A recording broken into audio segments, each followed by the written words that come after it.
안녕하세요. 다바른 말씀 사역원의 윤경문 목사입니다. 민수기를 알면 인생의 승리가 보인다. 민수기는 신앙의 오답 노트입니다.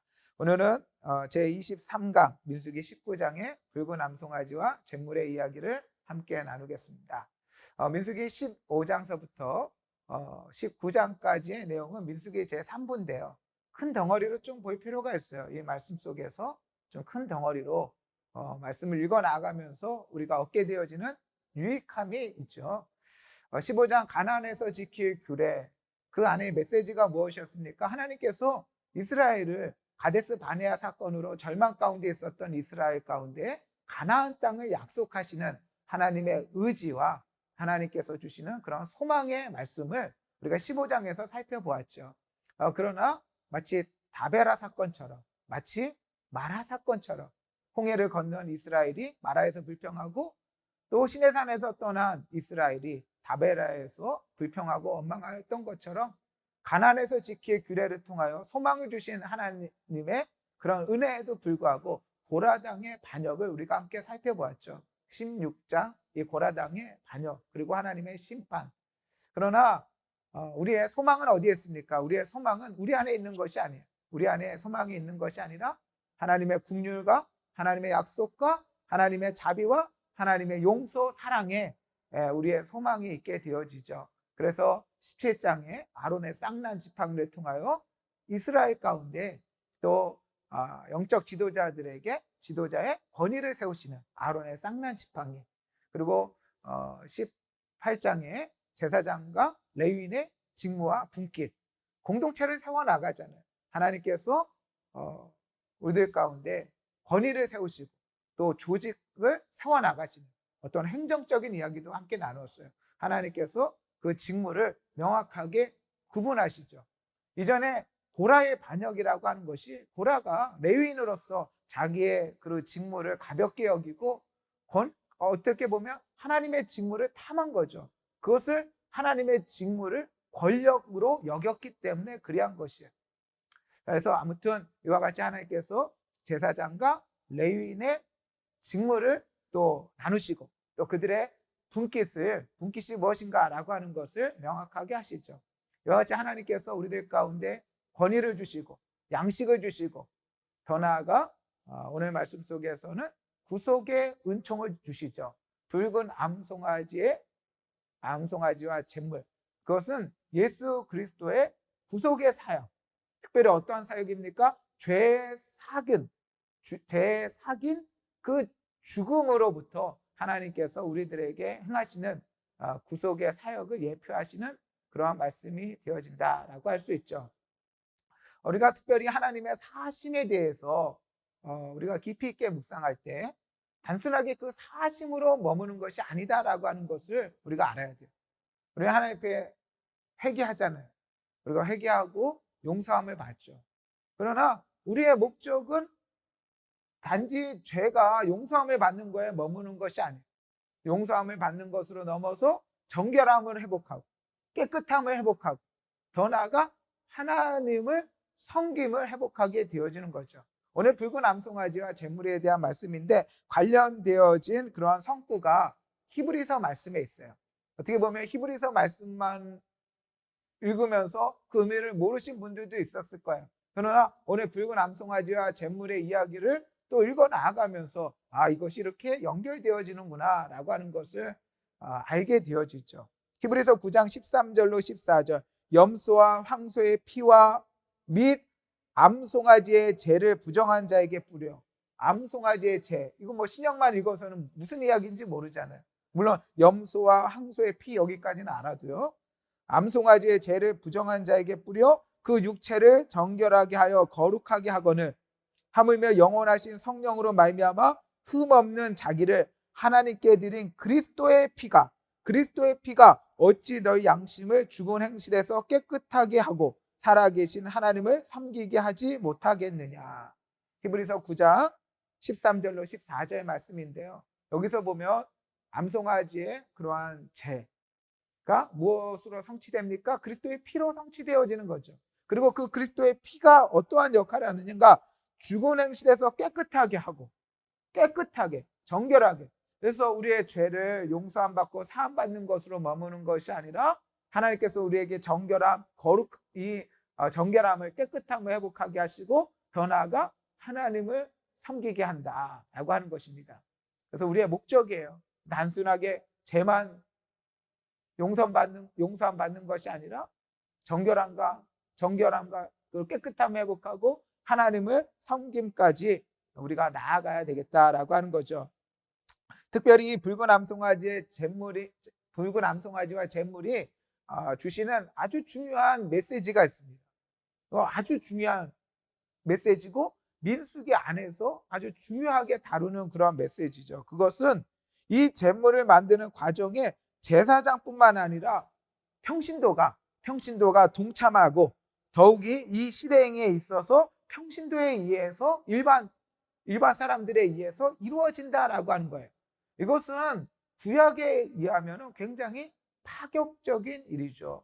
레위기 말씀을 우리가 함께 배우면 제사는 누가 드려요? 제사는 제사장이 드려요. 예배자는 제물을 가지고 옵니다.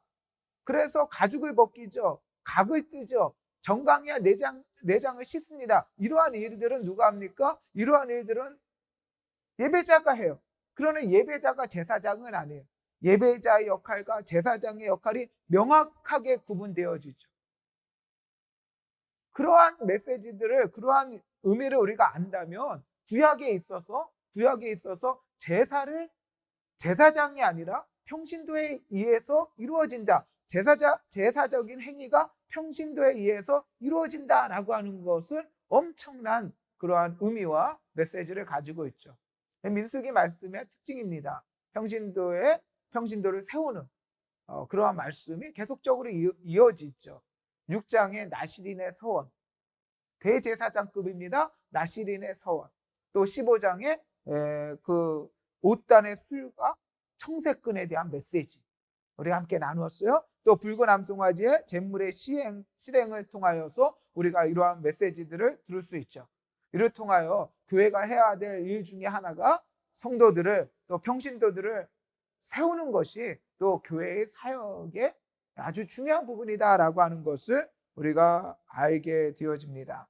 민수기 19장에는 크게 세 가지 이야기들이 있는데요. 먼저 1에서 10절까지 말씀은 정결의 잿물을 만드는 법, 조제법이죠. 제조법에 대해서, 만드는 법에 대해서 말씀하시고, 11절로 19절에는 정결의 잿물의 용례, 그리고 20절로 22절에는 이 정결의 잿물을 등한시하는 자에 관한 규례가 있게 되어집니다. 먼저 정결의 잿물을 만드는 법에 대해서, 어떻게 잿물을 만드는가에 대해서 말씀하시는데, 먼저 필요한 건 뭐겠어요? 먼저는 붉은 암송아지가 필요하죠. 이 붉은 암송아지는 온전하고 흠이 없는, 또 아직 멍에를 매지 아니한 그런 붉은 암송아지다. 이 붉은 암송아지가 의미하는 바는, 또 가리키는 바, 상징하는 바는 무엇이겠습니까? 그것은 바로 예수 그리스도를 상징하겠죠.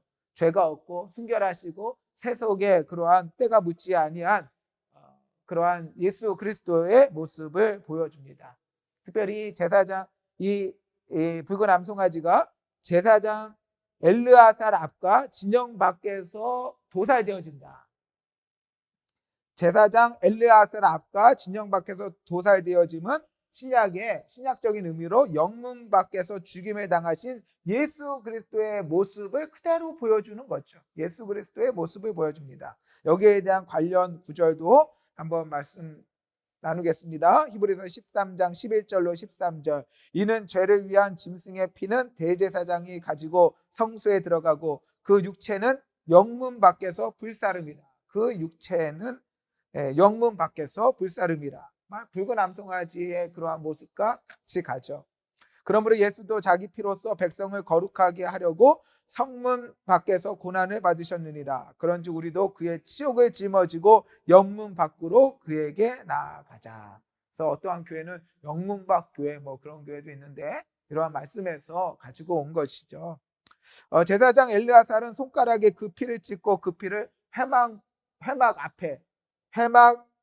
앞을 향하여 7번을 뿌렸습니다. 회막 앞이다라고 하는 것은 달리 얘기한다면 하나님 앞이죠. 우리의 죄가 용서함을 받는데 하나님 앞에서 7번 완전하게 용서함을 받는다라고 하는 그 모습을 이 말씀 속에서 보게 되어지는 거죠. 또한 붉은 암송아지가 필요하고, 다음으로 필요한 것은 백향목과 우슬초와 홍색실이 필요합니다. 그 의미가 뭘까? 어렵죠. 또 여러 가지 견해가 있을 수 있고요. 그러나 이 시간 우리들이 나눌 수 있는 범위 내에서 또 우리가 묵상하면서 나누는 바가 되어지는데, 이 백향목이라고 하는 것은 예수 그리스도의 십자가를, 또 더 나아가 우슬초는 죄인을 향한 하나님의 또한 용서하심, 죄인을 향한 하나님의 용서, 그리고 홍색실은 예수 그리스도의 피를 통한 죄인을 향한 하나님의 사랑, 하나님의 용서하심, 하나님의 사랑, 그 십자가를 우리가 살펴볼 수 있다라고 이렇게 해석할 수 있을 것 같아요. 이러한 백향목과 또 우슬초, 더 나아가 홍색실에 관련되어진 말씀은 나병의 정결 의식 안에서도 그대로 들어와 있는 모습을 살펴볼 수 있어요. 이제 암송아지의 죄는 붉은 암송아지와 백향목과 또 우슬초와 홍색실이 함께 태워진 것으로 정한 자에 의해서 또 진영 밖 정한 곳에 두어서 이스라엘 회중을 위하여 간직하였다가 부정을 깨끗게 하는 물을 만드는 데 사용되었어요. 이렇게 준비되어진 거죠. 부정을 정결하게 하는 데 쓰임받게 하기 위하여 준비되어졌다. 이게 얼마나 은혜입니까? 이러한 준비가 없다면 어떻게 정결하게 될 수가 있겠어요? 하나님께서 우리의 연약함을 아시고 우리의 죄를 아세요. 우리가 죄를 지어서는 안 되겠지만 우리가 죄를 지을 수 있는 그러한 자들이고 죄를 지을 수밖에 없는 그러한 연약한 인생인 것을 아셔서 이와 같이 하나님의 구속의 은혜를 예비하시고 준비하여 주셨다라고 하는 것을 우리가 깨닫게 되어지죠.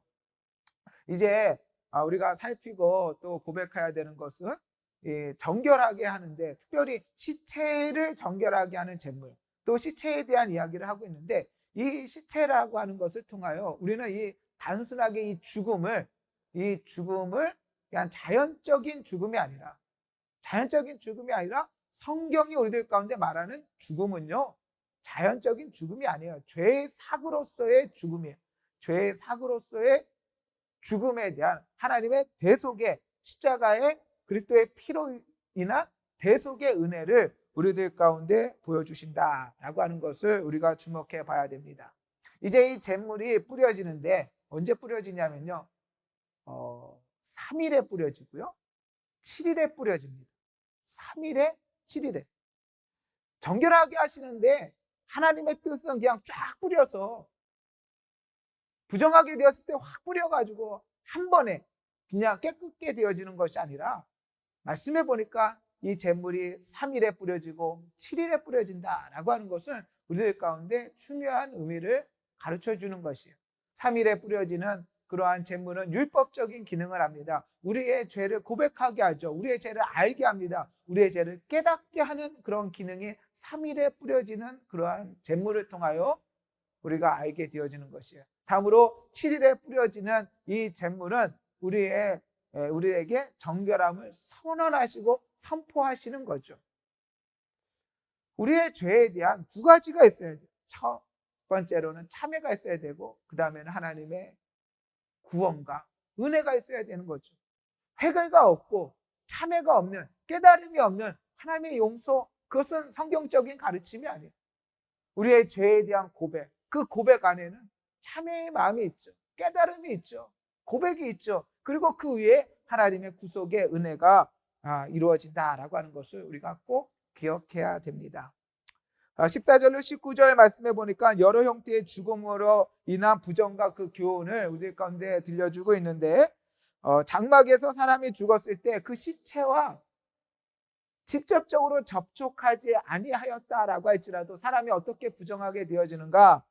직접 시체를 만지지 않았다 할지라도 다만 시체가 있는 곳에 출입하는 것만으로도 부정하게 되어진다. 14절, 15절, 16절 말씀 계속 읽어보면 죄에 대한 오염도가 얼마나 강한가라고 하는 것을 계속적으로 말씀하고 계시죠. 이는 우리가 죄를 얼마나 또 두려워해야 되는가. 사소한 게 아니죠. 죄는 그 근원적인 죄뿐만 아니라 그 죄가 가지고 있는 강한 오염도, 영양도에 우리가 경계해야 될 바가 되어진다라고 하는 것을 우리는 살펴볼 수 있습니다. 마지막 한 가지 더 메시지를 나누면 부정한 자가 정결식을 행하지 않았을 때는 이는 여호와의 성소를 더럽힘으로 이스라엘 총회에서 끊어지게 되어진다라고 말씀하십니다. 시체로 인하여서 또 부정하게 되어진 자가 자기의 부정을 정결하게 해야 되죠. 근데 그 정결식을 행하지 않으면 성소를 더럽힌다. 이것은 참 구약적인 모형이고 모습이기도 하고, 더 나아가 신약에서는 명확하게 얘기하죠. 신약에 있어서는 우리는 오히려 왕 같은 제사장이기 때문에 그리하기도 하고, 더 나아가서 신약에 의하면은 너희는 하나님의 성전인 것과 하나님의 성령이 너희 안에 거하시는 것을 알지 못하느냐. 레위기 말씀을 보더라도 그 속죄의 규례를 보게 되어지면 개인이 지는 죄에 대해서 성소를 속죄를 하여 성소가 더럽혀진다라고 하는 것이에요.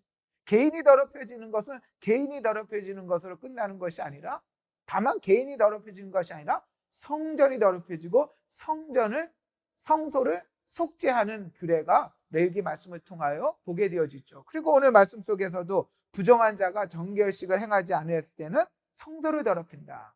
이는 우리 한 사람 한 사람이 얼마나 의미가 있고 중요한가라고 하는 것을 우리들로 하여금 알게 해 주시고, 우리를 정결하게 하는 것은 오직 예수 그리스도의 구속의 피밖에 없음을 알게 하여 주신다라고 하는 것이에요. 오늘 19장의 붉은 암송아지와 잿물의 말씀을 보면서요, 죽음을 보죠. 자연, 이것은 굉장히 불신앙적인 용어예요. 인본주의적인 용어죠. 우리가 흔히 쓰는 자연이 자연이죠. 그러나 자연이라는 말이 뭐예요? 스스로 기인하였다, 스스로 생겼다라고 하는 것이 자연이잖아요. 그러나 자연이 어디 있습니까? 스스로 생긴 것이 어디 있습니까? 나 하나님의 창조의 결과죠. 자연은 없어요. 하나님의 창조의 결과예요. 죽음도 마찬가지예요. 자연이 죽습니까? 자연이 망합니까? 그런 거 없어요. 뭔가 실수하고 잘못하고 또 어리석어서 망하는 거죠. 자연이 망했다, 그럴 수 없어요.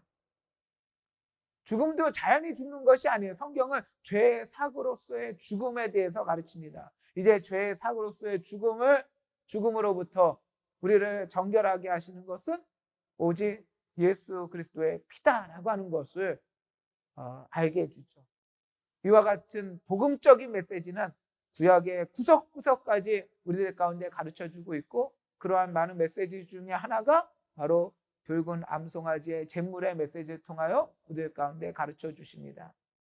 가나안 땅에서 지킬 규례, 그 소망을 주신 하나님께서 또한 고라당 사건으로 절망 가운데 있고 좌절 가운데 있지만, 또 아론의 쌍난 지팡이를 통하여 권위를 주시고, 또 제사장과 또 레인의 직무를 구별하여 공동체를 세우시고, 또 붉은 암송아지와 잿물을 통하여 구속의 은혜를 또 펼치시는 하나님의 은혜의 역사가 제3부의 큰 내용이 되어지겠습니다. 다음 시간에는 이제 민수기 제4부로 넘어갑니다. 민수기 제4부 20장서부터 시작하겠죠. 가데스의 물 사건으로부터 발람과 발락 이야기까지 쭉 이어지는 25장까지 4부의 그 첫 번째 시간으로 가데스의 물 사건으로 함께 만날 수 있도록 하겠습니다. 예, 수고하셨습니다. 감사합니다.